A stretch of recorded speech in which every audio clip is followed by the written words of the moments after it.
Haha, that looks really cute. Oh, I love it! You're listening to the Mike Cassidy Photography Podcast. It's your real-world photography business masterclass with no BS and no magic shortcuts. Here's your host, Mike Cassidy.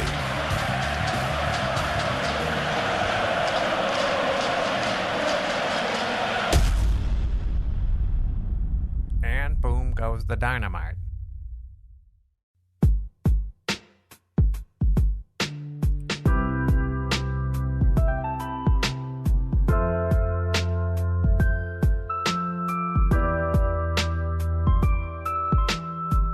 Greetings.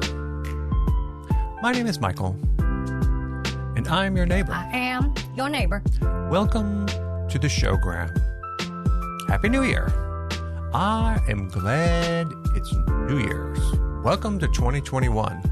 I haven't had much time lately at all, so I can finally get back to my normal busy routine rather than my hectic Christmas busy routine. So looking forward to that. What I've been up to, well, I did manage to record a few shows during this Christmas season, although I don't know how I managed to do that. I think I got three ones done, and I have quite a few more to record as we get into January here, so I've got a busy schedule of new shows for 2021, so that's going to be fun. It's all in the works. And what else have I been doing? Oh, I did make a purchase. I did purchase a new camera and some new associated gear to go with that camera, but I'm not going to say what I got. Not going to say. I was thinking about doing maybe a short show just to talk about how I arrived at the decision of what I purchased and maybe talk a little bit about that. So I think I may do a real short show about that. And see already, like this year, what a good sign. I think I've already literally had 6 session inquiries since New Year's Eve, including New Year's Eve. On that day, I think I had one, and it was quiet. You know, December gets very quiet for me, and then suddenly, boom, people started popping up again. And today's like only the January 4th, so that's a good sign. Already got a bunch of people I'm going back and forth with for this year, so maybe people are getting back to a little bit of normal. Maybe weddings will get back on track. Maybe there'll be some recovery here in 2021.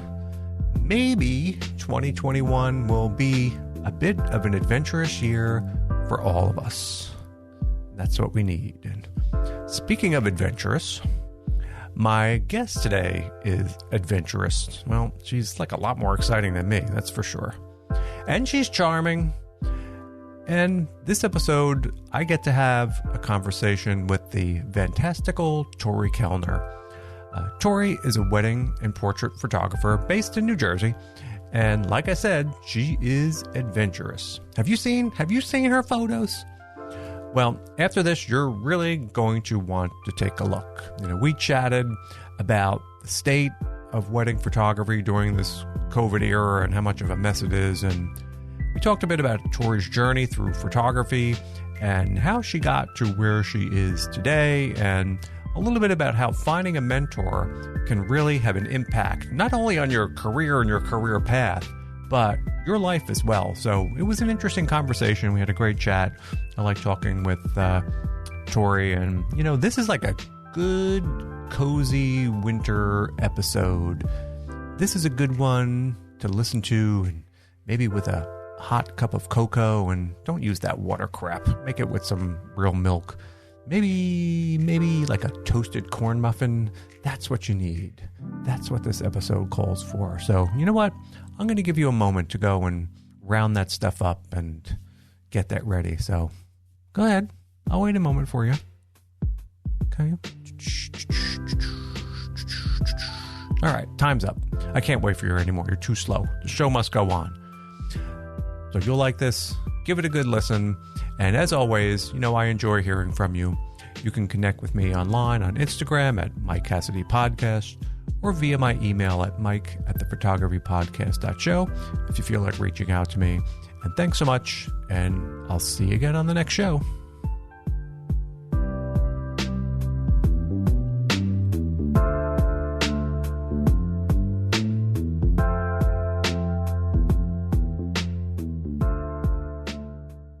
You've been shut down all year, I guess.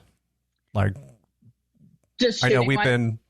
we've been, I remember that was like March here. Yeah. Everything just like came to a grinding halt and no weddings. And I think every single one of my brides, all those weddings got postponed indefinitely or moved. And all of a sudden all these people, can I move to the fall? Can we move my session to the fall? I don't think I heard a peep from anybody from like mid-March to almost June. I don't think I had like one inquiry. Yeah. And essentially I sat, in New Jersey, they want you, don't leave your house. And you were just like locked up for like weeks and weeks. Now we go out a little bit, but I know weddings. So what happened there with you? How would it, I know it's crushing. It's painful, but is it getting back? It was more emotionally hard just knowing my couples were going through it. I just felt so distraught for them. But I was thankful. I honestly needed a little bit of a break. So it kind of came at a good time. And it was tacking on to the end of my like slow season of winter. So it was kind of just an extended slow season. So it didn't feel too weird, but just weird every day getting a new email or text saying, we're canceling, we're changing this, whatever. So just seeing your calendar completely like wiped Empty. out is weird. I was like, I've never had weekends before. You're like, what do I do on a Saturday? Yeah. This is a new thing to, you mean this is what people do? Right. They go out and see their family and stuff?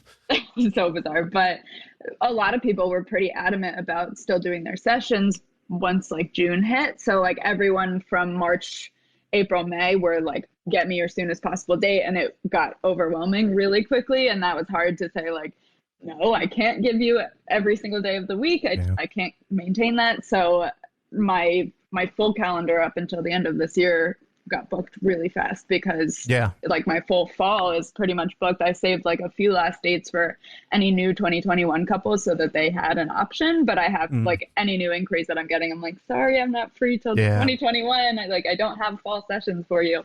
So that's been tricky, and just I feel bad saying no, but at some point it's like I can't breathe. So and did you have any double moves? Because I had a few people who moved to the fall, and then again said no, we decided we're going to move to the spring. Well, I had people who I think just didn't realize the scope of what was happening, and so they moved from like April to May, and then May to June, and then June to 2021 because it was like. So when this happened, I'm thinking, all right, it's going to be like 2 weeks, 3 weeks, this will pass. And here we are. We're still, and I was listening, I don't know who I was listening to the other day on either the radio or on a podcast talking about someone that this may be going on for 2 years. Yeah. Like this could still be, going 2 years into the future. And little did you think in March, suddenly how life was going to change. But you can work now, right? People are, I don't even know because I'm not in the wedding. People can have small weddings now or no? Yeah, it's picking back up again. So like in the next month or so, I have smaller weddings, anything from, 2 people, just elopements, to probably about 50 or 60 people, but everything's outside. So any venue outside. Yeah. We have, and the rate we're going now that New Jersey has become a subtropical zone and it's like 100 degrees here every single day. We could have warm weather through November. God only. Exactly. So and that's like funny to me. And the weird thing is I'm talking to people from all around like the country, and this isn't an issue in a big part of the country, like Montana. Life is just normal. But here, and I was taking some of my nephews out last week or the week before, and you're driving around, and this, of course, is August. Literally, it's like 97 degrees and 200% humidity, and you're driving down the road, and you see a Red Lobster with a big tent in the parking lot, and people are sitting there in 200 degrees on blacktop in a tent, like eating biscuits. The pigs don't do for Red Lobster. And people are all sitting outside, and I'm like, there's no way I am going to be sitting in a parking lot when it's 150, that's like so hot, and they're just like sitting out there. So I'm like, ooh, it's like, that's a rough universe. It's been crazy. I know. I keep thinking about all the small businesses that have really had to adapt, or any restaurants like who didn't have an outdoor seating option or didn't have all the tents and the chairs and everything. Like, must have been a crazy expense for them to have to go and quickly get that together so that they could stay in business. And that's that's their only option. So their alternative was just to, I guess, have no people. So I guess at least some people some people wanted to go sit out there and eat, which is fine, but I don't think that would be me when it was not that hot. You know, at least when we go out, we go grab something and go over to the park or something. Right. At least sit in the shade and do something. But it's very strange driving around seeing all these tents set up and people eating outside when it's like so hot and so steamy. I'm like, that's not for me. So, but at least weddings have, because I know like some of my makeup artists are back doing weddings and so forth. So at least that's good news. It feels like I'm somewhat back in full swing. I mean, between engagement sessions keeping me busy, I think a lot of people are just feeling like, get me out of the house. I need to do something. And so they were very happy to like book whatever soonest date was possible. And I can social distance easily while I'm shooting. So it's no big deal. Outside. People probably think I'm crazy, but I'm still in a mask outside. But it's just, you know, because I'm seeing new people, you know, every few days. So it's just for the best for everyone. But then with weddings, it's starting to pick back up. For the most part, I've only shot very small elopements up until this point. But this month coming forward is going to get a little bit busier with bigger weddings. But we'll see. It'll be interesting. I mean, I know. The only thing I'm kind of nervous about is kind of dodging and navigating, you know, 50 to 60 people if they're dancing or if they're not wearing masks. Like I'm obviously going to still be in a mask, but it could be, you know, 100 people who aren't wearing a mask. So things like that can get a little tricky. But on your part, on your part, because people are, you know, they're going to have to approach that a little bit differently. Everyone's going to feel, it's no big deal. Other people may still feel that, you know, this side, everyone's got to do. And and you're getting that sense now here too. I think it's been going on so long. Some people are getting a little tired of walking around with that stuff. Like nothing's really going on. Everything looks like it's back to normal. So at some point, I think people are going to feel safe and they're just going to kind of like, I'm not wearing these masks. You know? And I mean, I understand as a guest, it's like you want to be there to just enjoy. And for my couples, like I want that for them. I want them to be able to have the day that they envisioned and want their guests to dance. But definitely I'll be dodging and just kind of staying to the outskirts. But you have to keep that in mind. All it needs is one person in there, you know, and especially when everyone's in a room. And that thing, it transfers through respiration. They just have to be breathing. And, you know, and the tricky part for us, any vendor, is we then have to do it every weekend. And so we're kind of screwed if something happens to us. The guests, you know, maybe they go to one wedding for the rest of this year. It's not, you know, I mean, not to say it's not the end of the world, but they might have a better chance of quarantining. We probably can't as much. So we then need, you know, backups on backups on backups. And it's just, it's a lot to think about, though we never had to. But it's a lot to deal with. And I haven't lately, but I remember seeing too where like cops were swarming in and breaking up weddings. Like people were still holding weddings and they bust everything up. You can't get together, and so that's a great thing for your wedding to have the cops come. That's what you want. That's right, swarming in and throwing everybody out into the street. So here in New Jersey, all they want you to do is stay in your house for the rest of your life. That's they, you know, they're like, don't go out, don't go anywhere, just stay locked up. So and I'm, you know, totally accommodating to whatever my couples want to do. I've had everyone across the board doing something different, whether it's we're just going to elope, just the two of us, we'll do something next year, or we're just going to elope, scrap everything, or, you know, we're going to do something small and intimate, 10 people, and then maybe we'll do something next year. Or we're going to throw a big party this year and big party next year. So, or we'll move everything to next year. You're right. Some people are doing small wedding and then having a bigger party later. But in this, and everyone's you're going to have to accommodate because people are all going to approach this different. Like I said, some people are going to be, I'm not too worried about it. And other people are going to be like, ooh, this is really serious type of a thing. So you have to understand and you know, how everybody is different and sort of accommodate them on that front. So. That's all right. It's been, honestly, I can't complain too much because it's opened a lot of fun doors for me. Like I had always had an interest in elopements and small weddings and things like that were just a bit more casual.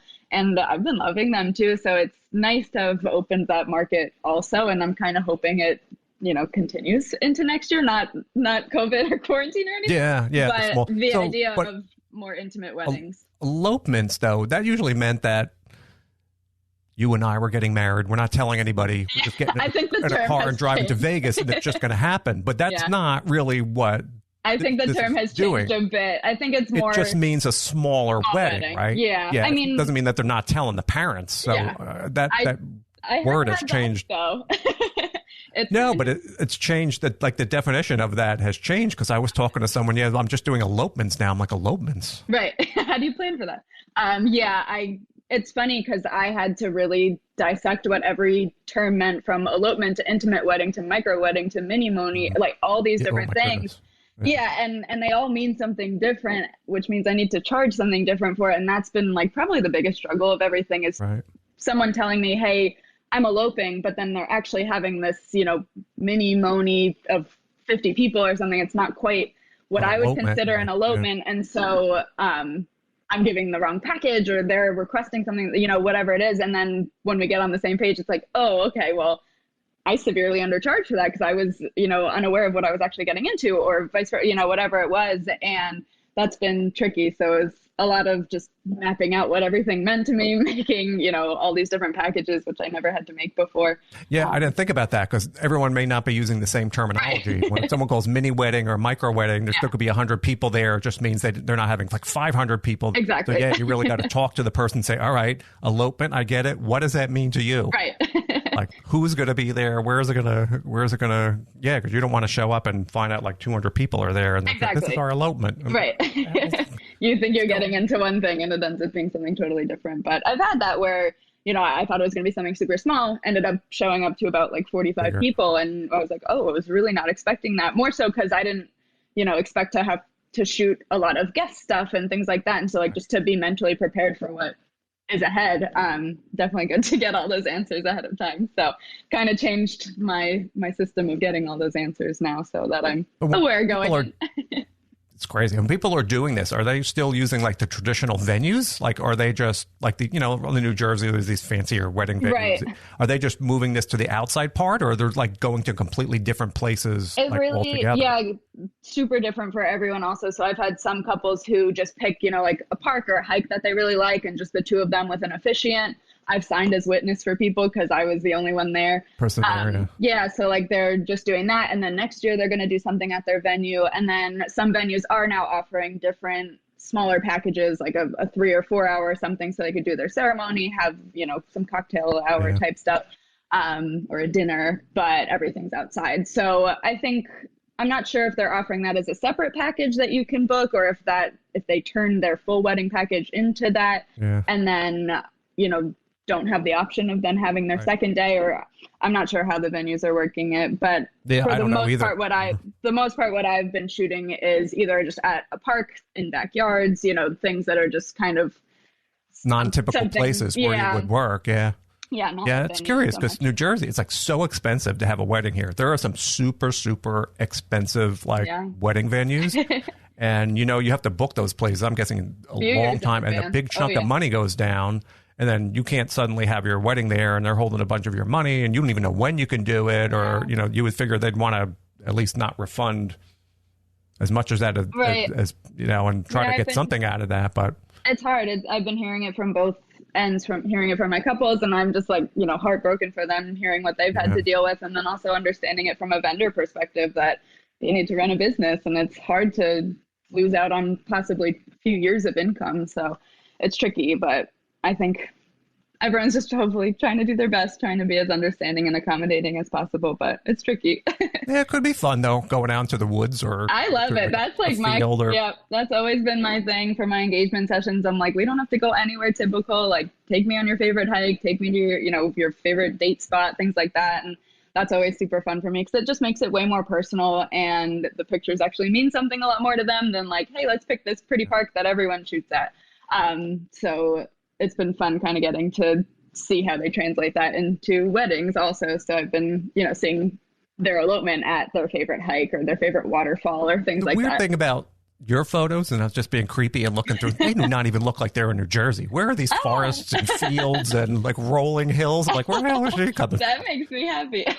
It's hard because I hate to say it, but I do give New Jersey a bit of not so nice talking about its landscape sometimes, because I do crave like the mountains and things like that, and but I do try really hard to find. Yeah, you must have like you've been doing some scouting. Yeah, like any of these places, it doesn't look like it's in New Jersey. Yeah, anywhere. There's no like power lines or highways. Well, that's what's been fun about working with my couples and really encouraging them to pick somewhere unique, because my couples are often really outdoorsy. They, are hiking and camping all the time. And so they know these spots. So when I just, kind of, it's probably like, Yeah. my parents would probably freak out knowing what I do half the time, but it's like, let's meet up in this parking lot and I'll just follow you into the woods wherever you take me. I do. We haven't seen Tori. Has anybody ever? But I don't worry. I always FaceTime with my couples. I meet them ahead of time, so I know to trust them, that they won't do anything crazy. But it's been fun getting to see, where their favorite hikes are, these secret spots that I would never have found. So they're really picking these spots more so than I'll make suggestions, and if they like totally don't know, or sometimes people will say we want the beach but we kind of want it to look like this, or we want the beach and some nature, so I'm able to give some suggestions. But a lot of times I try to encourage them, like, you tell me what really feels like you two, because I think the photos just mean a lot more when it's somewhere that's actually meaningful to their relationship. So even if it's just somewhere that they've been dreaming of going to, that's always fun to explore also. Because when all these I'm guessing this is all like north, because like in New Jersey, the northwest part of New Jersey, or the north, there are some mountainy hills. So this looks like you're going up in that way. So it's very nice. I mean, that's a perfect place to go out and do, couple sessions or weddings or those engagements. It's like the fields. I love that. Like when you can have that grass or I always say, all I need is an open field or like a tree. I don't need much, but I can make it look like. And then you can make it happen. Yeah, and you don't need anything. And sometimes that's better. Sometimes I like that so much better than even like a backyard or like inside and the one thing I think it's just, I don't know, it's more genuine to me. Like when you're at like a wedding venue and they have those flower arches, everything is so, I don't know, forced. It's like so wedding-y and they're trying to make it look like, but it's just like really like a natural type of a thing. So that's great. It's been weird, honestly, not having any of those kind of more typical decor weddings, things like that. It's all been scrapped at this point. I know. I miss big wedding days, but I'm definitely enjoying the smaller ones. You're just missing the chocolate fountain, aren't you? Like to go in and all the desserts. I was at a wedding a couple of years ago, and I forget now where it was. It was in Monmouth County, somewhere, and then wedding center, and then it's like dessert time, and it was, I don't even remember the place, big giant mansion-y place again, and where's the desserts? And you go down this, you turn this hole, down this hole, and it was a whole room. Oh yeah, there literally was a big room with all the filled with like desserts, and there was flowing things and hovering thing. It was like I have never seen something like this in my life. It was like, literally like hundreds and hundreds of all of these pastries and everything you can imagine. So it's like, honestly sad to see it. It's sad to see it at the end of the night, how much waste there is, because I have a few friends who worked at a wedding venue. And so I would, when I was working there, I'd stay a little bit later to hang out with them and just see how much gets thrown away. And I'm like, just take them home. Hope they're not throwing out. Yeah, right? That's what I was saying. I hope this isn't getting thrown out. There's like $5,000 worth of pastries. And someone had to make all that. Doesn't look like it's machine made. Yeah, it's all. I'm sure the couple goes home with a ton of to go. Yeah, they're eating like little tiny. Yeah, for like 3 weeks they've got like little pastries in there. For what they paid for that, they probably better take it home, and you don't want to throw that in the garbage. Yeah. And see, on your website, one thing I thought was fun, how you're adventurous. Thank you. You're the adventurous wedding photographer, Tori. Yes. I like that. Thank you. That's like something a little different in there. What is adventurous in New Jersey? Like you were mentioning, people come to you with weird stuff, or no? Do they take that like literally? We're going to be on a cliff? Right. I think it's more, it attracts the people who are outdoorsy naturally and just, their typical date night or their typical weekend spent outside, like always walking the dog, hiking, or things like that. So it's just more to encourage people like, hey, let's do something a little bit different. We don't have to just go to the park that's right next to your house. So I usually say, outdoorsy, kind of free-spirited, just people who are trying to look for something a little bit less traditional, less typical. I like that. I think that's great. And that's something that caught my eye. And it's not like over the top, but it's something like, wow, it's like adventure with this woman. You. Well, and because I had a similar feeling when I got into the wedding industry. I wasn't so attracted to the typical ballroom type wedding that we have a lot here in New Jersey. It's just, we see it often, I think, because we're super close to New York City. There's a lot of really high-end kind of just traditional classic weddings. Fancy, schmancy, super over-the-top type of things. Yeah. I knew it's not my style, probably not something I would do for my wedding. And so I wanted to find something that was still true to me, but still weddings because I love a full wedding day so much and I love that full experience. But there's tons of really awesome venues in New Jersey that are just kind of hidden gems too that don't get as much recognition. I feel like when you first Google, New Jersey wedding venue. Right. But there's a ton of awesome, outdoorsy spots. And is that growing? Is that something that, because weddings, I guess, could be trendy. See, and to me, that super marble and fancy schmancy marble floor type thing, that was never like my kind of scene either. That big giant building and all that. Yeah. To me, it just doesn't seem, again, like genuine to me. Like, that's not my life. I get it. Well, that's how. Yeah, for me, it's not my style either, but some of my wedding photographer friends shoot these unbelievable, gorgeous, high-end weddings that are at these really incredible venues, and you see the beauty in it that way. And so I think I have an appreciation for it. It's just not my style. Right. I it's like beautiful. Yeah. And these buildings must cost like millions of dollars just to and build in the way these are decorated with flowers, like I said, and gold and all this kind of stuff. But I think the couples that I attract to kind of have a similar feeling. It's like, we want this amazing wedding day, but we don't have that vision for us. We don't want to be in a ballroom. So like, what are the other options? So sometimes I'm recommending venues or telling people like, you don't need a venue. You can like DIY this if you have, the means to do an outdoor tented wedding or something. So I think honestly, through the pandemic, people are kind of realizing that a little bit more, that you can make the wedding day that you want. And you don't have to just, settle for a venue that you're maybe not as excited about. But yeah. I guess that's what the guys are choosing that. I'm guessing, it's the women who have these ideas of where they want their. Maybe a little bit. Yeah.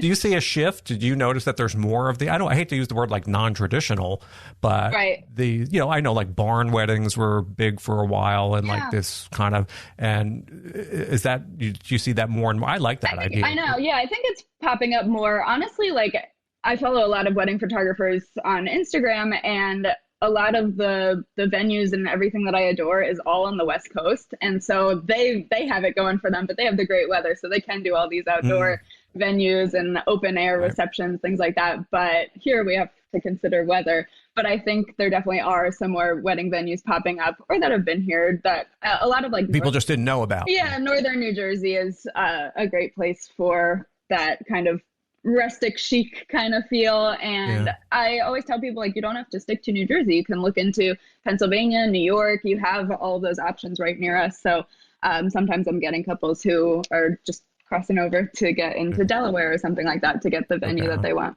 Yeah, that's a good. And I don't know. I have no data supporting this, but I think in general, people may be less traditional or less formal now about that. And I think it may be a little bit of a change from more casual. Yeah, I think there's a shift. style. And I have a probably biased or swayed view because most of the people who come to me do have a similar vision because they're attracted to my work, and that's what I'm kind of putting out.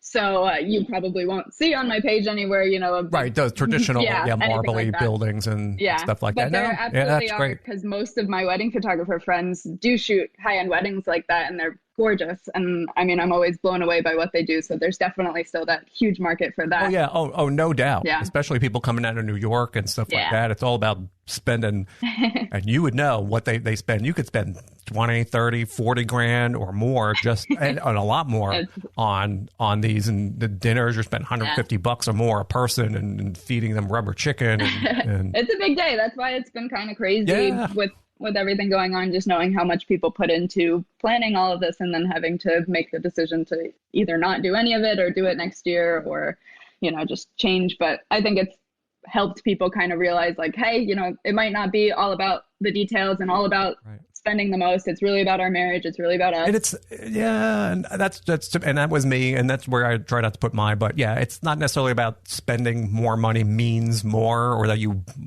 I guess if you like that type of a thing, but I think that's more what I meant to say. I think that money isn't necessarily tied to making it a better or more special wedding. I think as long as you have the people that you love there and they're ready to have a good time, you'll have a good day.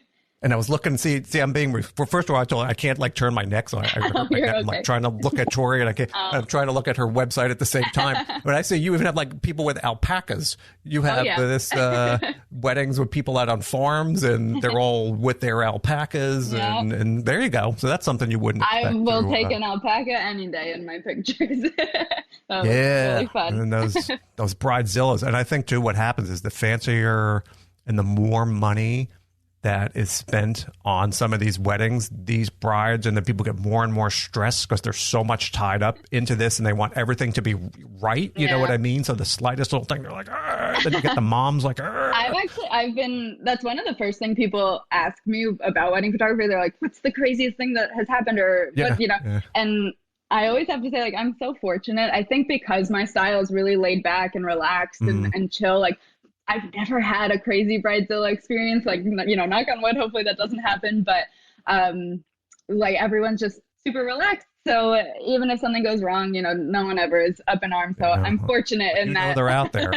In New Jersey, they're out there. These women, they are just, these Karens, they're just looking to rip somebody's head off. So yeah, and I've heard these stories secondhand. And I've heard it too, where there have just been like people when the slightest little thing doesn't go the way, and it's like off the rails, 0 to like 100, and stuff like that. So yeah, you're right. I'm betting you're getting a completely different kind of person. I am. Yeah, I'm thankful for it, especially with all of these changes going on. Everyone's been so positive and so just kind about it.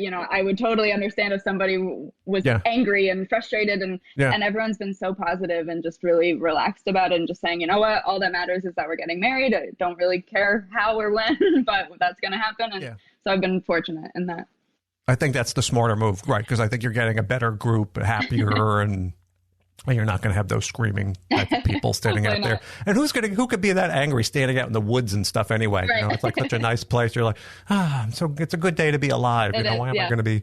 The only downside, I guess, is the weather. If these people are planning on being, obviously they have to have somewhere maybe covered. A lot of tents. But it's hard to book something long term when especially here. And I do some beach photos in the summer. I'm not a big fan of doing it, but I'll have people coming down to Seaside Park and those areas that rent homes, and they'll contact me, in like March, and we want to do our photos just on July 8th because that's when Bubba and Tommy and the rest. I'm like, we could do it, but we have no idea. It could be pouring rain on that it one. It can be tricky to set a hard date. Yeah, for sure. I always warn people, and that's one of the first questions. So I have it in my like FAQs. What happens if it rains? And if it's a light drizzle, I'm always, totally fine with still shooting as long as, it's safe for my equipment. And if they want to, but if they want that like golden sunset, like we'll reschedule. It's totally fine. So that's the one thing, that people don't think about. I find that all the time is the weather. And they're like, oh yeah, I never thought about that. and around here, like we were talking about, it could be 95 degrees and sunny one day. The next day, it's going to be like pouring rain and a hurricane. Yeah, you never know what you're getting. It's unpredictable. And this is something, and I wrote this on the notes. I was curious to talk about this, about like influencer stuff. And the reason why that popped up into my brain is because I just got 2 of these again over the summer, where I'm saying maybe 3 or 4 years ago, maybe it was a little longer, was the first time I would start getting emails, and it wasn't even from brides. It was just people looking for free photos. And the first ones, and I was even going to do a show about this. It was like from someone from a reality show. And they're like, hey, this is an amazing opportunity for you. And I'm so-and-so from season so-and-so of this reality show. And this, you don't want to miss this. And they're listing all these stats. I'm like, not doing. And I would get these emails, and then it started to come from brides. And so I was just curious to hear, like, and I'm sure I don't get it. Like wedding photographers probably would get that a lot more than someone in my, but people are still trying to get free sessions from me. But I was just curious if you have any experience getting these kind of like influencer things, or people looking for free wedding to post them on Instagram. Thankfully not too much in the wedding industry. I do shoot portraits occasionally. So I get some fashion bloggers or people just, content creators. So they constantly need more. And so I totally understand asking. I never fault people for asking for something free or discounted. I always try to remind myself, like, if I walked into a store and saw the best shirt I could ever want in my whole life, but it's $900. Maybe I'll ask for a discount just to see, and maybe it's a no. So maybe I have to make that decision to not get the shirt. But that's how I try to think about it. Like, I can't fault people for asking, but usually it has to be a no just for sake of time. And I always just tell people, like, it's unfair to the clients who are paying me. I can't just give away sessions for free when other people are booking me. And I would say it's not the worst idea when you're starting out, maybe to just take on some of those free sessions if it's beneficial for your business. I would say if it's something that's totally out of line with your market or anything you want to be doing, might not be as worth it for exposure, because exposure does not pay the bills. I think that I get like occasionally an email that's asking for a random, like, hey, we're a shampoo brand. And I'm like, you haven't even looked at my account, because clearly that's not what, it's not in line with my market. If it were something that was really in line and made sense, maybe I'd consider it, but I don't know if it's an opportunity I want to do for free. I'd really have to weigh that. But I more so try to just keep everything in line with my market. So I either am thinking about my wedding clients or other photographers. So the only real like affiliate marketing or influencer stuff I have is pretty much photographer business needs. So, you know, my client management system or the album company that I use or things like that, that I know and believe in, that I can really, you know, sell to people. Because if I'm just picking up this random shampoo that's like, hey, I've never used this before. So I need to believe in it. I need to use it so that it doesn't feel salesy if I'm trying to, you know, pitch it to anybody. But I think, the free sessions, it's tricky. I usually just have kind of a standard template email that just says, you know, I'm so sorry, not looking for a collaboration at this time. You know, here are some references. There's always, they never say free. They have all these, they have all these like code words like collab and sponsor. And when I see, I had a very different experience with this. And when I first started getting these ones from brides, and they would always write in, oh yes, we looking for you to do a collab, and you're reading this. And then, you know, at first I'll be like, all right, I'll just respond to them. Not my thing. Right.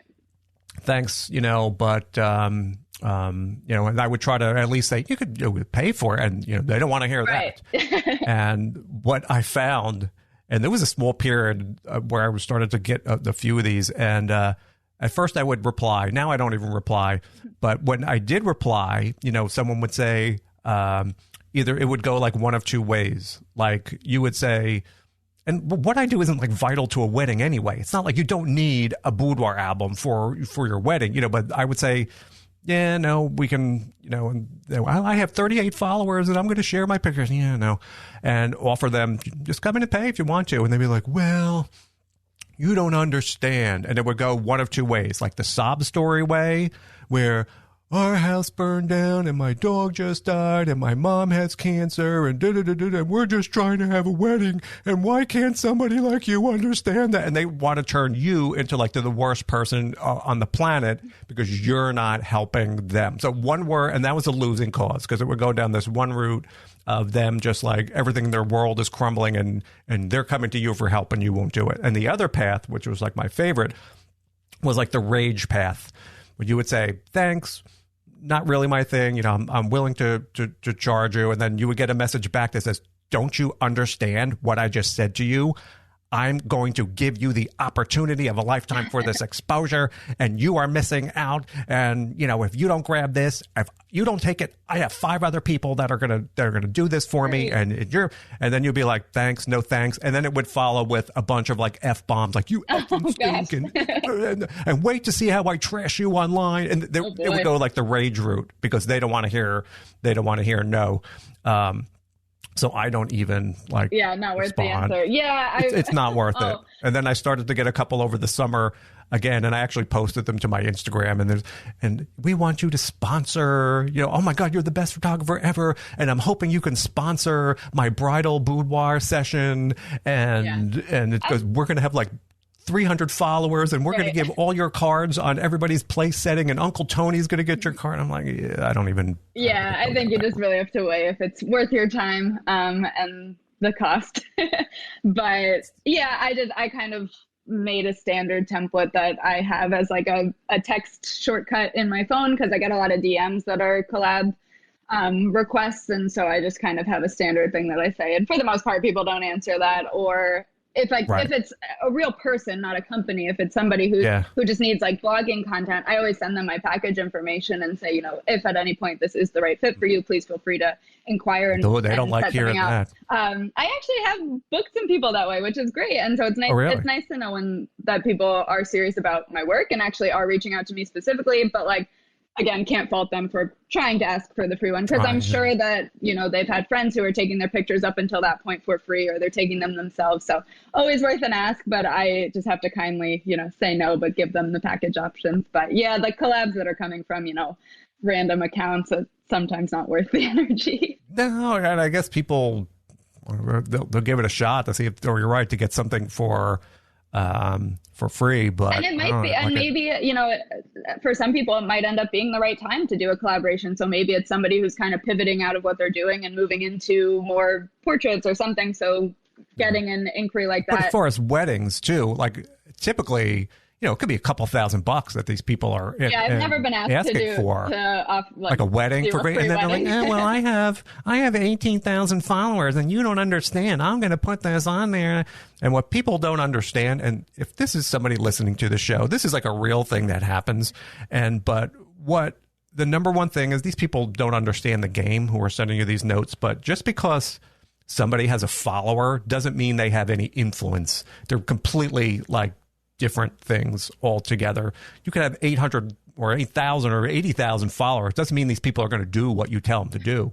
Doesn't mean they're going to buy anything from me. That's the big misconception, is followers is not influence. I mean, when you talk about somebody who has like influence, is somebody like, remember Oprah, when they have like Oprah's book club, and she's like, oh, this is my new favorite book, and there'd be a bunch of women go, and they'd all rush out and buy the book. She wasn't getting paid to do that, and that's like influence. Yeah. You can. Well, I think you really have to vet who it is that's asking you, because it could be 100,000 fake followers that they paid for or something. So it's hard to know. Right. But yeah, that usually it's just not something that I even bother thinking about. But there's like this and there's this entitlement to them all. Like, wow, man, you better, I'm like, oof. So I don't even engage with these people generally anymore, because it's like a losing battle. But that was just like fresh on my mind because that popped up like over the summer. So how did you get involved though in weddings? Was that your first thing? You just sort of woke up one morning and said, I'm going to start photographing. I want brides screaming at me. That looks like fun. No, not at all. I started photography back when I was in middle school. So I was about 11 or 12. And really started with more like fine art, sort of like very basic. I had just like a little point and shoot camera. I was taking pictures of everything I could, flowers and teddy bears and whatever it was. Because that's what's there. Yeah. And just to practice. And I started, had you ever heard of Flickr? Yeah. Oh yeah. That was big at Flickr, the time. Yeah. And I know what you're talking about, because that was the game. And that's exactly what I did when I wanted to learn how to shoot women. Yeah. Before YouTube you went on Flickr. And so I found a ton of people who were doing these really like conceptual self-portraits that I thought were really awesome. So that's actually what I started with, and taught myself, how to set up the tripod, put the timer on, go and do all these self-portraits. And a lot of it's funny, like when people see them, they crack up thinking that I'm even the same person, because it was very like dark, conceptual, Photoshop manipulation, fake blood, like crazy stuff. But I loved all the spooky stuff. So that was my thing for years. And just as the dark side, Tori. Dark. That was a lot of fun doing that. And then around high school, people started asking me for portraits of, just girls who wanted some photos for Instagram or senior portraits, things like that. Yeah. And so I started actually getting other people in front of my camera, which was great, and learned that that's a lot more fun than just working with myself. So I started shooting, anyone who wanted to be in front of my camera, started charging, very little for sessions, but kind of got into that world of portraits. So most of what I kind of started as was portraiture. And then when I had to make the decision, about going to college, I always wanted to go to like a typical university. I didn't want to go to an art school. I just wanted a very normal college experience. And I was actually thinking about going for education or writing or English or something, because I never knew photography could be something you could study. And none of the schools were really feeling right for me. And it just nothing was sticking. And at one point my parents were like, well, what about photography? And I was like, oh, I didn't even know that you could do something like that. So when I started looking for schools there, I found a commercial photography program, which was, fashion, food, architecture, things like that, but still at a normal university. And the program was commercial photography with like a business minor, which sounded great. And so I went there for 2 years, learned a bit. I can't say I didn't learn anything, but a lot of what I was still trying to teach myself was on my own time. And I felt a little frustrated that I wasn't getting what I wanted out of the program, and just realized maybe I do need to be at an art school. So after the first 2 years, I ended up transferring to School of Visual Arts in Manhattan, which was totally different, a very different experience. I was at school in Ohio for 2 years. So going from that to New York was very different, and it was good. I'm glad I got both experiences, but going from a very commercial program to then very fine art was also not quite the shift I needed, but it was still beneficial. I learned so much about, art history and just talking about photography, the technical side of it. So I can't say I didn't learn anything, but I still felt like I was trying to teach myself everything on my own. And in that kind of transition period, my parents told me like, hey, you should get a job. It should probably be photography related. Like, don't work at a pizza place. So they've always wanted me to try weddings. I think they just saw something in my personality that they thought maybe I'd like it. And I was always like, no weddings, no way. I just thought all I really knew was like really cheesy wedding photography. Like, it just didn't seem like art to me. And so I always just said like, absolutely not. And then I started like really researching it, and on Instagram found a lot more like amazing wedding photography on Instagram than I did from like Google searches and stuff, but ended up stumbling on my now best friend, but a photographer in New Jersey who had just stunning work. And I ended up on her website and just really felt like we could be best friends. It was just one of those people who like what she was writing was just, speaking to me. So I reached out to her and just said, my email now, I read it. It's so funny. It was very formal, but her name's Jennifer Larson. And I said, dear Miss Jennifer Larson, my name is Tori Kelner. I'm studying at School of Visual Arts. Like, I attached a resume, I just said like, I'm looking to take on any assisting. Like, you don't have to pay me. I just want to learn. I'm just interested in weddings. And so we met for coffee.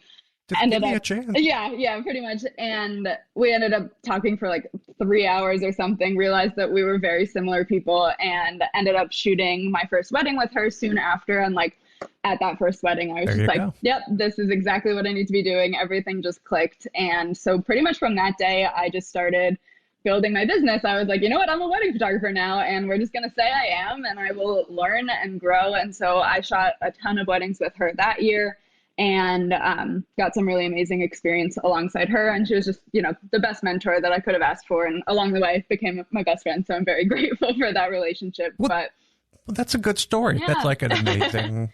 So it's been everything worked out for you. Yeah, it seemed like you wound up in the right place at the right time, and it all. And I started my business while I was in school, just kind of putting myself out there as a wedding photographer. So by the time I graduated, I was able to go full time in photography, which was really nice because I, didn't really have another option. I didn't want to get a real job type of thing. So I'm glad it worked. Or swim. Yeah. That's a good story. So you were like second shooting. See, I think with weddings, you gotta you can't, if you don't know kind of like that whole wedding deal and what you got to do, you really got to get in with somebody who knows. Yeah. And I would what's going on to learn. The recommendation to people, like if you can start, I was in a really fortunate position. Jen let me assist for her before second shooting. And now this is what I do for anybody new starting out. I really loved the assisting portion of it because there was no obligation of like getting the shots. That's the second shooter. They really were on the job. I was more so there to kind of observe, help carry things, grab things, but I could just like soak in all the information. And I was with Jen in the morning with the bride and with, all the girls in the morning. So that was really helpful for me to see what I would be doing rather than typically starting, when you can ease into with the guys and never having seen the bride. So it helped my portfolio because Jen let me use the photos. So I had all this bride detail, bride Material, content, which yeah. is, great for your, website, because typically it is a bride that might be looking, but, now it could literally be anyone. I get inquiries from guys all the time, so it's great. But at the time, it was definitely like, you want the ring shot, you want, the bride getting her dress zipped up, things like that. Yeah. And so I was able to get that right off the bat, whereas a lot of people who start with second shooting mostly have groom content. And by the time, they just have the portrait ceremony, things like that. So it was really helpful. So I would say if anyone has that chance if you're starting out and you need a place to start, I would try assisting if you have that similar like option of getting to shoot a little bit, but not having the stress of like, you need to get all the shots, you're on the job, So that was a really nice experience for me. So I honestly, I'll still assist and second shoot with her just for whenever we have free days, we work together. But I really like assisting because it's just hanging out with my best friend. Yeah, and you're right, because that takes a lot of stress off, because you're not thrown into that immediate position. Because, with, I don't know if it's so much anymore, but with the weddings, there was a shot list, and you had to get the groom doing this, and you had to get this, and you had to get this, and you had to get this. And the thing about that is there's no do-overs. If you get home and you're looking at these and something's not right, you can't call them up and say, oh, Mrs. Bride, you think we can go back next Wednesday? And I didn't have the confidence at the time to take on second shooting. I was like, I'm still learning how to use a flash, and I'm still learning my camera and working in all these different lighting situations, and then also learning how to direct people. I wasn't ready for that. So starting with assisting was awesome, and I would recommend that to anyone if it's a similar situation, because not all photographers either take on assistants or allow them to shoot or things like that. So it's different, but that was lucky for me, I think.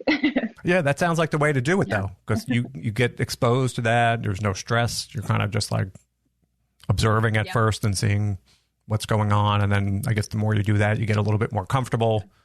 And then I would say, yeah, all right, well, you have a camera too. And then we'll both try to take these photos and we'll compare, see what yours is and what mine is, and kind of ease somebody into it. Yeah, that's the exact way to do that. So that was smart. Thank you. So that you did that for a while, and then you went and you did your own thing. Yeah, where you are. Yeah, it was kind of crazy how quickly it kind of snowballed, because it was a natural progression, because I've only really ever used Instagram to market my business. I was already on Instagram, just at, sharing my photography since, middle school. So people always knew me as, people knew me as the girl with the camera, the photographer girl. So it was a natural progression when I started sharing weddings.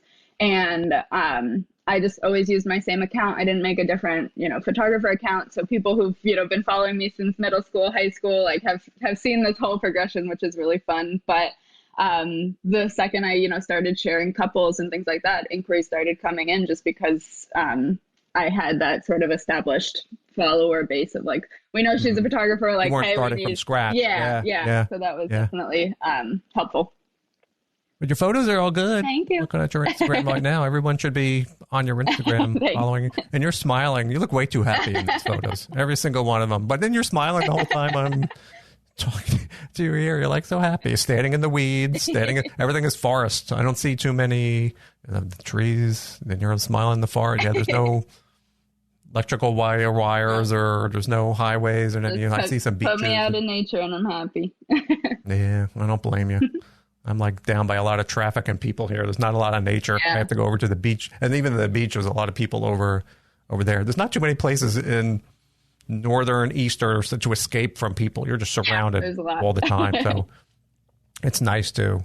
And your photos all have a very similar look to them in terms of, I guess, how you're editing them. And so it's very consistent, which is good. It's definitely a style. Yeah, that was so people definitely one of the probably harder parts of growing my business, was figuring out what my style was and sticking to it. But it was funny. I always knew Jen, she has a very, very different style from me. So I really loved, how she ran her business. I loved how she ran a wedding day, but I knew her style wasn't going to be my style. Not yours. Which has been really helpful for us, because we never feel like we're in competition with one another. People coming to both of us are very different brides. Plenty of people to go around. So but when I started, I tried editing in what I thought I was doing now, but it was so different. It was light and pastel, but I'm oh, this is just dark, earthy, whatever. And then seeing the progression of my editing style, where it is now from then, is really funny, because it was I thought I was doing this, but now I feel like it's tough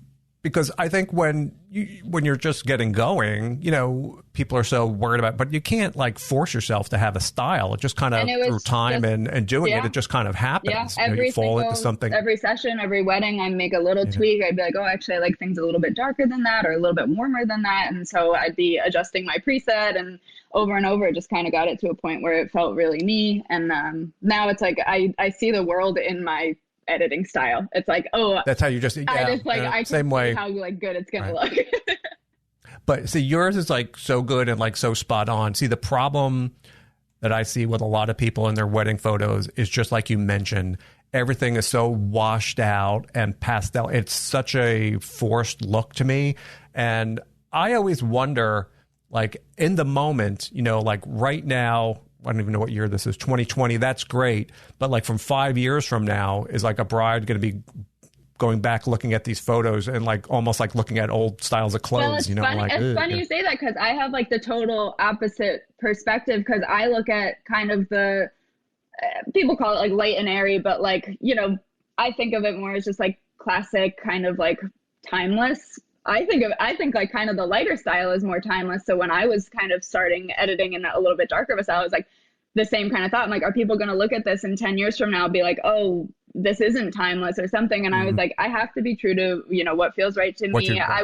It wouldn't feel like me if I were editing it in a different style. But I think it can go both ways. And now it's just kind of personal preference. I don't think if you love the photographer and their style now, I don't think you're going to regret it, 10 years from now. But no, and there isn't a right or wrong answer. Yeah. And people do what they do, and people are well aware, like when they're looking at what they're drawn to. Yeah. They're like, "Ooh, I like this. I like what she's doing."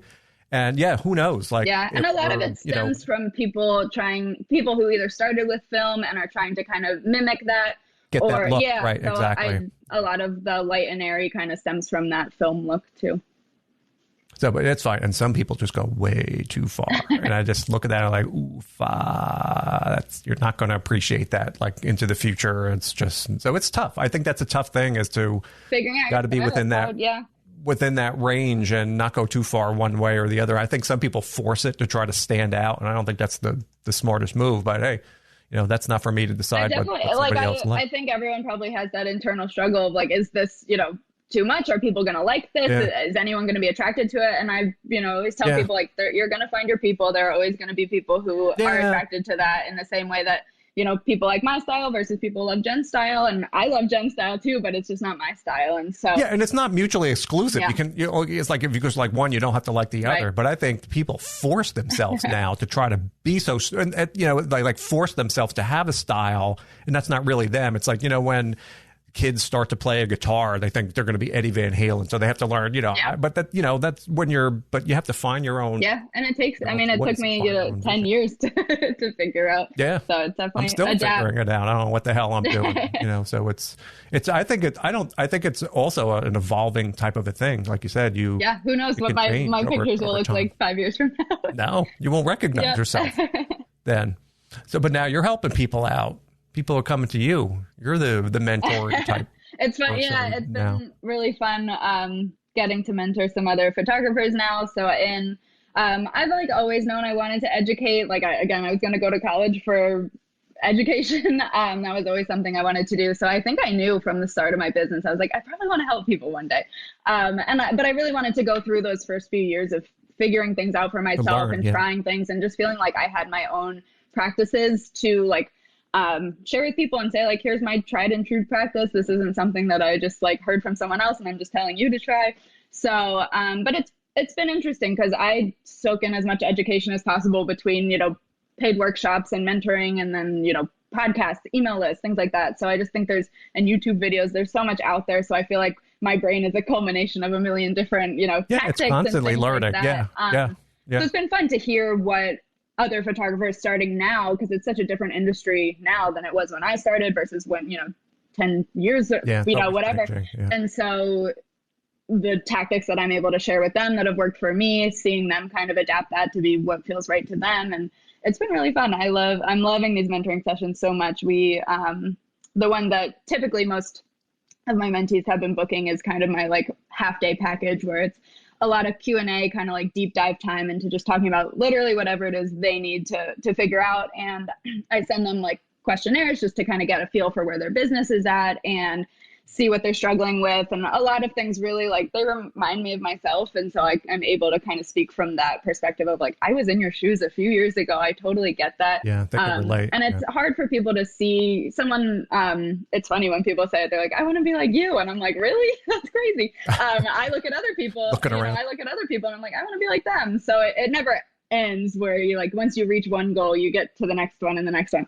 But it's nice being able to kind of guide them to that next step. And so we do, deep dive session, just Q&A, talking about whatever they need. We'll take some updated headshots for them so they have some good stuff for their website and their Instagram, because a big part of what I try to share is you need to show up as yourself to kind of start creating that like personal relationship with your clients, if that's the type of business you want to run. And I consider my business very personal. It's, my name, my face. So I really try to share a lot about me. So getting people some headshots that they are happy with. And then we do like a mini couple sessions so that they can get an idea of my posing style. A lot of what people come to me for is seeing how I pose, which is really fun. Yeah, that's tricky. And, and just little things. It's been cool actually. Like every person's so different. Some people are like, I want to direct this session and have you listen and then give me tips. Other people want me to direct the whole session and they're just kind of my like my second shooter. Other times we're like going back and forth. And so it's been really cool kind of just helping everyone through that shooting process, and then helping them with any editing things. And then we do, a follow-up call just to kind of goal set for the future. What are the next steps? So everyone's at such a different stage. Another full-time job. I love it. It gets me super fired up, and it's something to look forward to, and breaks up kind of the, engagement session. Yeah, a little bit. I get something that it's also, it's a challenge for me because I have to soak in what they're dealing with, what they're struggling with, and, formulate what response is. And so everyone's so different. So it's always a challenge, but it's a lot of fun. And I've been loving them. A lot of pressure with that, or you're having fun with that? So much fun. Yeah, I thought I would be nervous, and I think I just felt really comfortable teaching. So I'm fortunate in that. I haven't been stumped yet on it, but I'm sure people will have questions that I can't answer, but I don't know. You're driving me crazy. Always fine with saying, hey, I don't know, but I will get you that answer. So I think. What are some of the most important things you feel that people need to know when they're like, what are some of the primary areas of focus, or some of the things that you're being asked the most that people want to learn first? I think the things that I think people should start with are different from what people are asking. So I think I never want to tell someone like, well, actually you should be focusing on this, but they're, worrying about this. Everyone has to kind of start somewhere. I think a lot of people start with what's the shiniest object in the room. So like, let me do these styled shoots. I want to get all the pretty pictures. To me, my mindset with photography is at the very baseline, we're supposed to be good photographers. That's what people expect from us. Learn the basics. First. We know how to use a camera. We can edit. We can get them a nice image. That's the very base. What is it that's extra? What can we add to this person's experience? What is going to make them, rave about us for years to come? So I like to think probably another place to start while you're also, building up the camera settings and your style and things like that. You're shooting. Let's also think about the client experience and your marketing tactics and what your website's looking like. And are you presenting yourself like a professional? There's a lot. There's so much. And that's not something that happens overnight, but I think it's something that falls to the back burner because people get so excited about, well, I need this new lens and I'm going to get this new camera bag and all this stuff. And I'm like, that's great. But if it's not that important, if you're putting yourself up against, 10 other photographers in your area, we're just looking at pictures. So what's that 1 or 2 or 10 different ways you're standing out against your market? Because you all have good pictures, I think that people need more than that now when they're booking because there are so many options. So, finding ways to make it a personal business. I think that's one of the big things that I try to stress on people is, start showing up, show your face, get on your stories, share about you, talk about why you're different, what you're good at, what you're interested in, and start connecting as a person. Because if people can fall in love with you and like you and want to be your friend and just be excited about working with you, they already love your photos, but now they're really excited about hanging out with you and having you there on your wedding day. And that's why it always feels like, I'm going to my friend's wedding. I happen to be shooting it, but I'm going to my friend's wedding. That's what it always feels like. And that's a really special and unique relationship I feel like I have with my couples.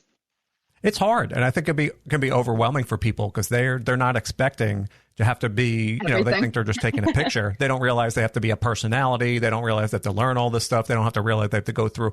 There's like probably 10 times more things going on than they realize at first. Which is totally fine. And I always say, you know, like if it is starting with like learning the posing, learning the editing, like that's where you have to go to feel like you know what you're doing. But that's one piece of it, you know.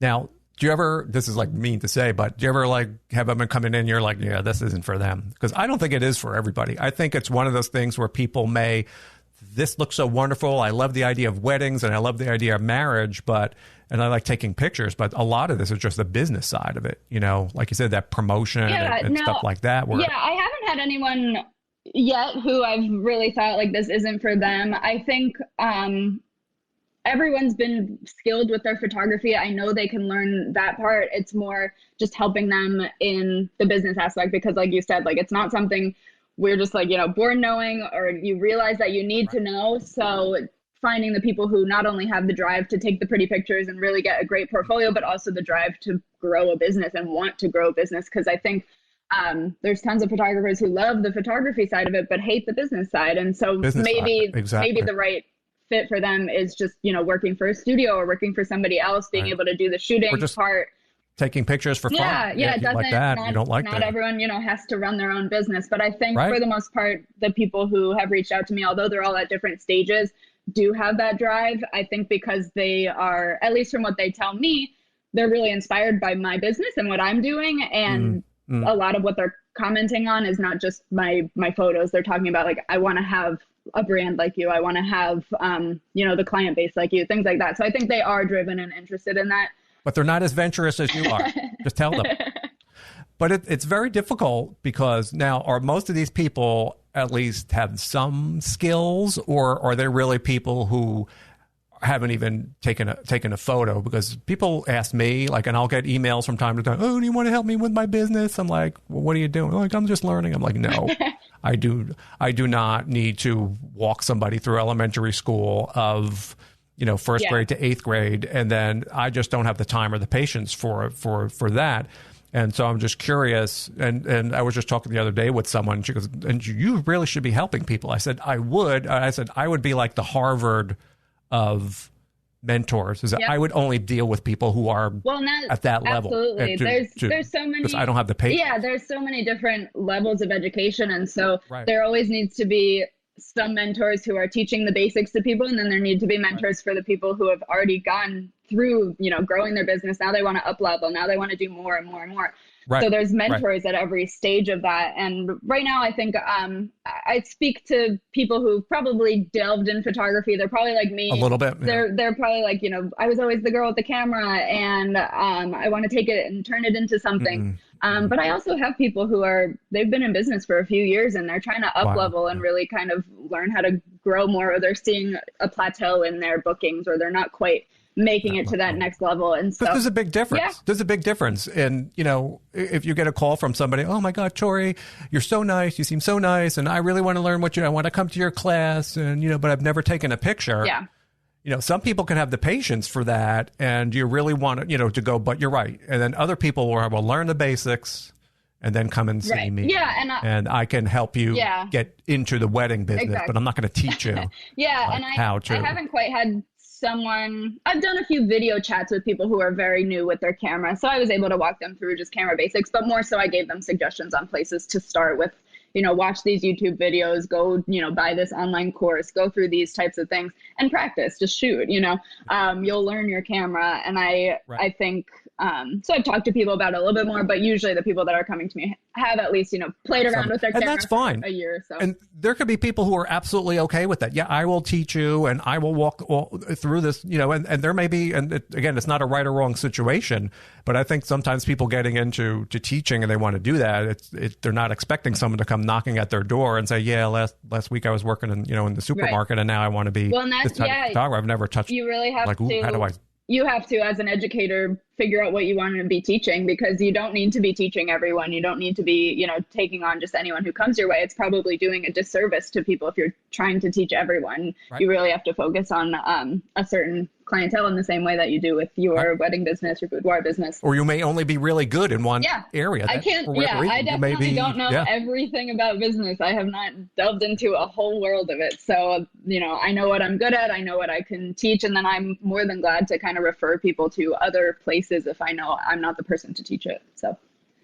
Yeah, no, it's an interesting thing now. And, because people don't think about that, and then they'll run into somebody. And like I said, I know that wouldn't be my, and my thing. And one of your notes too was a little bit about Instagram, and the young men and women, I'm guessing probably mostly women coming in, and what, as far as using Instagram, like that was your main platform really to build your business. So I'm guessing that's one of the things that you stress with them is to really get involved, and you don't have to spend a lot of money. Right. It's free to go on there, and you can start building from Instagram. Yeah, I think the biggest things I tell people are consistency, just showing up on there regularly. If you can be on your stories, if you can be posting every few days or so. What I tell people is you don't need to post every single day. You just need to set a system for yourself that you can stick to. The only system that's going to work is the one you can stick to. Because if you're telling yourself, I need to post every single day, I need to be on my stories every day, I need to be doing these Instagram stories and reels and IGTV, all the things, you might not be able to keep up with all of it. It's work. It's another job. Yeah, that's a huge part of what I do. And it's a luxury to be able to say that Instagram is my job, but I really enjoy that. But yeah, I'm just helping people kind of plan out their content, giving them ideas on what type of content they can be posting. So there's so much more than just, here's my portfolio image, here's the last session I shot, and, just talking about shoot. Let's talk about ourselves. Let's talk about why we're in this business, what adding value. I think the biggest way to not only gain followers and gain potential clients, but keep them for years to come is by constantly adding value. So maybe there's different tips you can give on, planning your session outfit, or details for your wedding day, or, how to pick your wedding venue, things like that. And so people have a reason to continue following you, whether they aren't even engaged or, have been married for 3 years. So just trying to figure out what content you can be creating to kind of help people keep them engaged, things like that. So, I'm mainly focused on Instagram, but I'm still popping some content out on Facebook and Pinterest. I'm blogging regularly. So I'm trying to just be in, never putting all your eggs in one basket. Pinterest or Instagram is definitely my biggest social media platform. It's very powerful. Yeah, you can definitely get a lot of people, and converting them into actual money.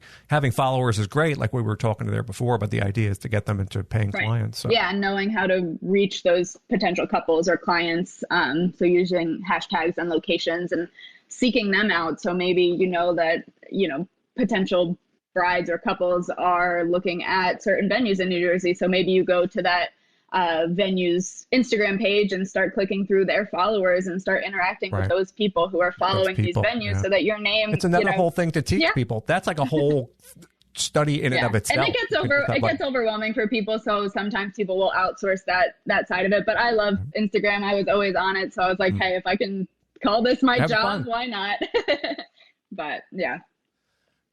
That was good. That was outstanding. You did it. Yay. We covered a lot of, and you're still smiling. Made it and I still can't turn my neck to the. So I'm just like constantly going this way. That's all right. I'll survive. But that was great, and hopefully we get back to a little bit of normal, regular 2020 stuff going on here. 2021. Yeah. Yeah, and like I mentioned before, the funny part of it is, there's somewhere out in Iowa, like I don't know what these people are talking about, and life is going on as normal in other parts of the.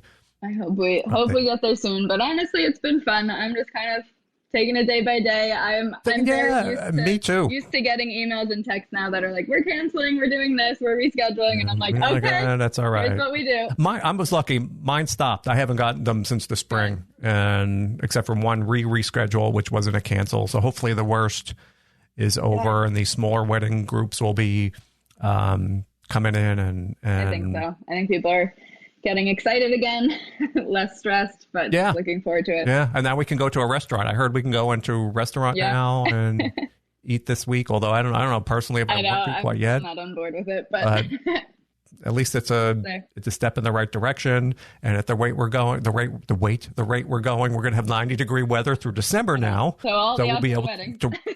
We'll be having outdoor weddings in December. Be a little warm. Still be interested in a t-shirt outside, so it'll be interesting. For sure. It was great. I'm glad I had you on the show today. Thank you so much for having me. You stepped in today when I couldn't turn to look at you. It's like I'm like sitting here awkwardly holding my neck the whole time, like talking to Tori because I like twisted my neck today somehow. But I'll survive. So good job. Thank you. Did excellent, outstanding, and just. Before we go, where can everybody find you now that I want to learn from you? Where can we go to learn from you? So tell everybody where they can go out and find you. Absolutely. My website is just my name, torikelner.com, and you can always inquire through there, whether it's for a session, wedding, mentoring, and then I'm always on Instagram, so just at Tori Kelner. And that's usually where I am, so feel free to DM me, email me, anything like that. But I'm excited. Great Instagram, great pictures. Thank you. I'm going to follow you. And then everybody should be following you. And a nice website, too. Like I said, good website, which is like super important. So you did it. We learned a lot today. Thank you so much for having me on. It was awesome. There's just one last thing. You got to say goodbye so we can get out of here today. Say goodbye to everybody. Thank you guys so much. Have a good day. Bye. Bye. Bye, Carol.